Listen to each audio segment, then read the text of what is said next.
Okay, good morning everyone. Sorry that we are on the tight timeline simply because we have a real live stream event coming in fairly soon. So my name is Feiyue Wang. I'm a professor at the Center for Earth Observation Science here and Associate Dean of the Dow faculty. Today we gather here for a solemn ceremony marking the 10th anniversary of the Canadian Coast Guard helicopter tragedy and commemorate our dear colleague, Klaus, and two Coast Guard staff, Mark Thibault, the ship's captain, and Daniel Dubé, the helicopter pilot, who died in the crash.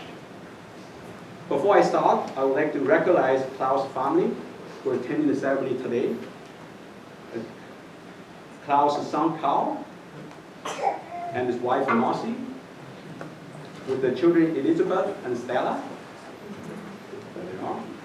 Dr. Nora, with children Jack. Jack is home, I guess. Oh, Jack's there. Jack. Yes, that's Jack. And Ethan. That's Ethan, yes, there.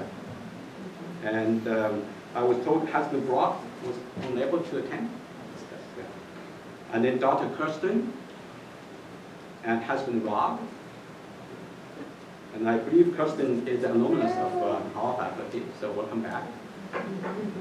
And I think we have Ebony with us, right? Is that Ebony? Yes, that's Ebony. And Klaus' mother-in-law, Maria Fuller. And cousins, Margaret. Margaret here? Yes, yeah, of course, yeah. And Kirsten, Roger. Yes, yeah. And Klaus' other grandchildren, Carlson. Yes, he stayed home. Yeah. And Klaus' wife, Martha, at this time is in Quebec City, along with CEO's director, Tim Papakiriakou, who are attending a parallel memorial ceremony hosted by the Canadian Coast Guard and Transport Canada. And that ceremony will start at 12 p.m. We will live stream that event right away. Right, this is the event we reflect, right? I often remind myself, and many of you in this room probably will agree with us, that we as Arctic and Antarctic researchers, I think we're a special group of people.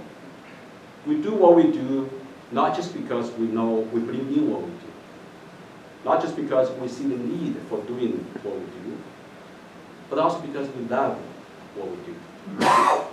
And in the meantime, we always know that the risk of doing what we do is always there, as we walk in one of the most beautiful, yet most extreme places in the world. Despite all the training and precautions, accidents and tragedies do occur. On this fateful day, almost exactly 10 years ago, Klaus, then a research associate with our center, along with Mark Thibault and Daniel Dubé, paid the ultimate prize while doing research in the Northwest Passage when the helicopter crashed.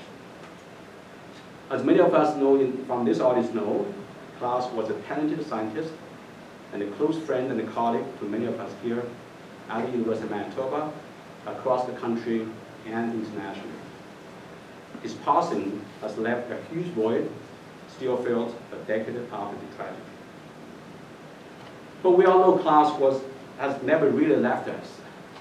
This beautiful theater alone, while now bearing Klaus' name, served as a testimony of Klaus' long-enduring influence on all of us who are continuing his legacy in tackling one of the greatest challenges of humanity, that is climate change and adaptation, mitigation, and resilience building.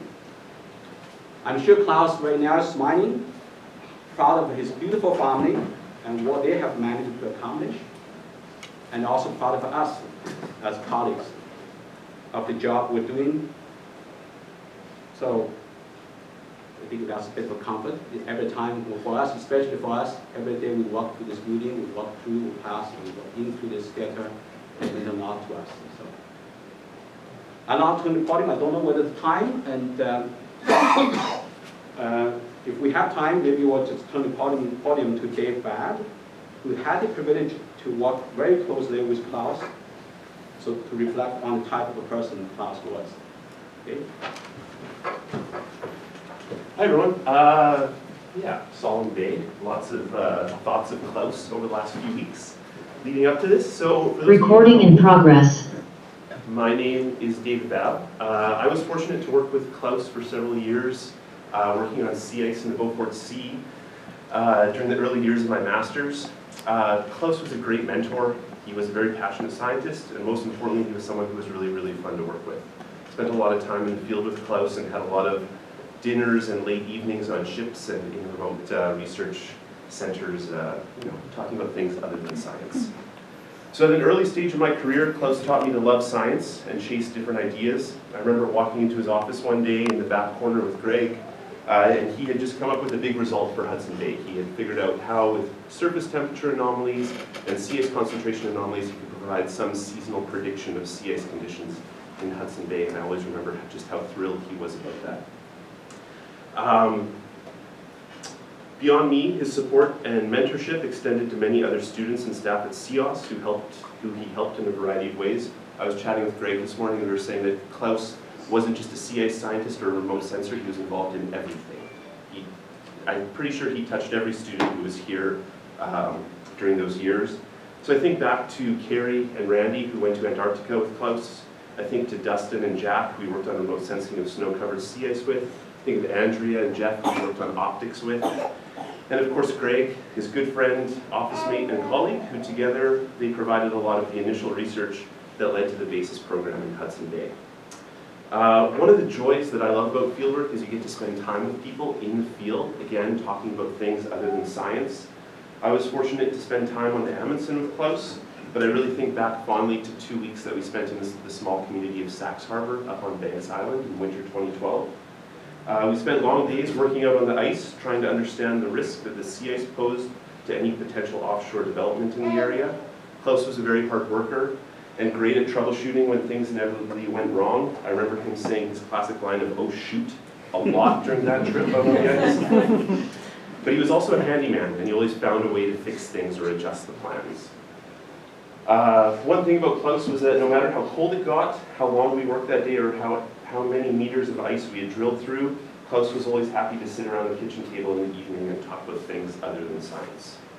We shared a lot of stories during that trip, but he often spoke about his family, the time they spent at the cabin, and how proud he was of his 3 kids. I remember we met his daughter in Edmonton on the way to this trip. I believe you were doing library sciences in Edmonton? Yeah. I think so. And just how proud he was and how happy he was that that trip kind of allowed him to get an extra visit. The work that Klaus did in Hudson Bay and the Beaufort Sea has continued and resulted in a lot of subsequent work in CEOS and in other research groups around the world. Personally, the work we did in the Beaufort has been the foundation of my master's and now my PhD, so over a decade of work has continued on from the work that I started with Klaus. I'm forever indebted to the support and encouragement that Klaus provided to me very early in my career. Just lastly, when I think of Klaus, I think of his laugh. He had a great laugh. I also think of that little scooter that he used to ride here during summer, and I always envision him riding through downtown in like Henderson Highway or Kenniston on this kind of, I don't even know what it was, this rinky old scooter that looked like it was like barely held together. And I envisioned him going over like this Disraeli overpass, just like a little rinky scooter just shaking the whole way. Because you guys were in Kildonan to U of M, so it's like probably like a 40-minute trip on this thing across the whole. But most importantly, I remember him as a really passionate science and a real family man. I think he had a really good balance between work and family, and we see that in the pictures outside. So personally, I can't believe it's already been 10 years. I think the day that we found out is a day I'll remember for the rest of my life. But it's really nice to have everyone here and really great to see the family again. Thanks, Dave. And at this time, I also want to recognize a few folks who are joining us. So we have a VP Research Mario, and then the Dean of our Faculty, Stefan, and then Tracy Moore was Tracy, Director of our Research Service. So thank and all the friends and colleagues, both of Klaus and also the CEOS. Thank you so much for marking this very special day. And Jason, I think we should probably start to switch to Quebec. Okay. Yeah, so